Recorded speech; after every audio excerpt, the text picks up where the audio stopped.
ఛత్రపతి శివాజీ మహారాజ్ ఇటువంటి వారి పుట్టుక చూసి ఈరోజు సమాజం ఏం తెలుసుకోవాలి? యాక్చువల్గా వారి పుట్టుక గురించి తెలుసుకోవాలి సమాజం ఫస్ట్. ఎగ్జాక్ట్లీ. మీకు ఒక విషయం చెప్తాను, చాలా సాడ్ పార్ట్ ఏంటో తెలుసా అండి. మేము చిన్నప్పుడు స్కూల్లో చదువుకున్నప్పుడు ఔరంగజేబ్ గురించి, జహాంగీర్ గురించి, అక్బర్ గురించి, షాజహాన్ గురించి చదువుకున్నాం, కానీ ఛత్రపతి శివాజీ మహారాజ్ గురించి చదువుకోలేదండి. అసలు మాకు ఇప్పుడు అనిపిస్తుంది, మేము వారి గురించి తెలుసుకున్నాక, వారి యొక్క జీవిత చరిత్రను పరిశీలన చేసి అధ్యయనం చేశాక, అసలు నిజంగా ఎందుకు మనల్ని ఇంత కళ్ళు కప్పి పెట్టేశారు ఇప్పటి వరకు అని ఒక బాధ మా మనసులో చాలా ఉంటుందండి. అవును.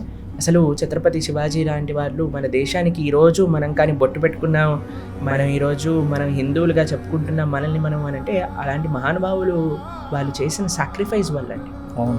వారికి బీజం ఎవరేసారో తెలుసా అండి? వాళ్ళ తల్లిగారు. అవును. ఏం పెట్టి బీజం వేశారో తెలుసా అండి? రామాయణ భారతాదులు వాళ్ళకి నేర్పించి బీజం వేశారు. నిజం. స్వరాధ్యం. ఎంత ఒక రైచువస్ పర్సన్ అండి ఆయన. ఆయనంత పెద్ద హీరో ఇంకొకళ్ళు ఉండరండి ఈ ప్రస్తుత సమాజం. కానీ ఒక్కసారి ఛత్రపతి గురించి, ఛత్రపతి శివాజీ మహారాజ్ గురించి, అలానే వాళ్ళ కుమారుడైన సాంబాజీ మహారాజ్ గురించి తెలుసుకుంటే అసలు మనం ఎక్కడికి వెళ్తున్నామని ఒకసారి ఆలోచించవచ్చు.